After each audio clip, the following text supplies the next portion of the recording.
Apple iPhone 16 Pro design leaks. Goodbye Apple ID. Confusion over iPhone 16 launch date. Taking a look back at this week's news and headlines from Apple, including confusion over the iPhone 16 launch date, iPhone 16 Pro design leaks, iPhone 16 comparison, iOS 18's European changes, Macos iPhone Superpower, Goodbye Apple ID, and Apple Podcasts app arrives on Android.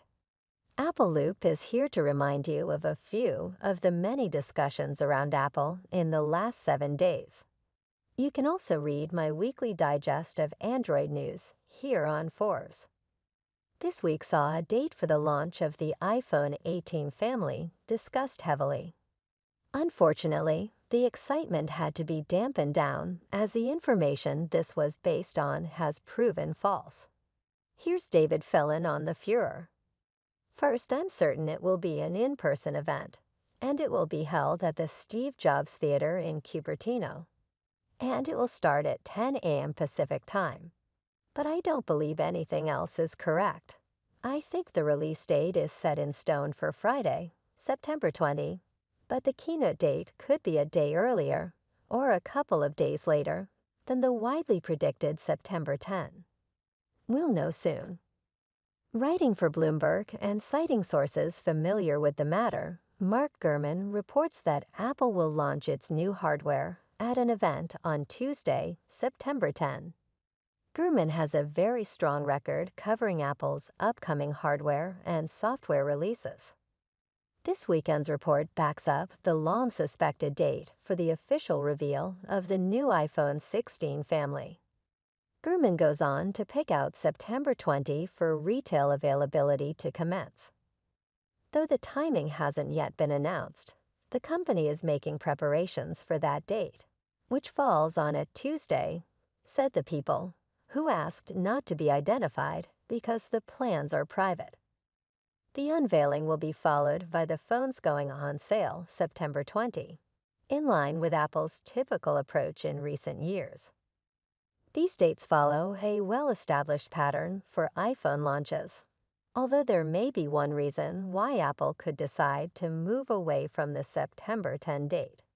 As Forbes contributor David Phelan points out, the televised debate between the two U.S. presidential candidates occurs that night. Tim Cook and his team may be tempted to avoid one of the biggest news moments in September to create their own headlines. Putting aside the when of the iPhone 18 Pro, the what is coming into sharp focus as the launch window of early September approaches. The latest details cover the all-important colorway that Apple will be selling its new flagship with. The current Pro model colors are named Natural Titanium, Blue Titanium, White Titanium, and Black Titanium. The most eagle-eyed will have spotted that Apple is keen on promoting the fact that the iPhone 15 Pro has titanium in its build. The new range seems similar, with gray likely to be a new version of natural titanium, and the gold. According to the leak, it's going to be called Desert Titanium with the iPhone 16 Pro and iPhone 16 Pro Max sitting at the top tier, and the iPhone 16 and iPhone 16 Plus at the lower tier. You would expect Apple to put as much distance as possible between the specs of the two strands. Yet with generative AI the big draw this year, they will need to be closer than ever. Unlike previous years, when Apple worked hard to create a difference between the vanilla iPhone and the professional iPhone Pro models, 2024 will see far more commonality between the two handsets. Both will ship with the latest Apple Silicon at 18 chipset and have more RAM. The increased power and working space these offer is needed to run the generative AI software, background to Apple Intelligence.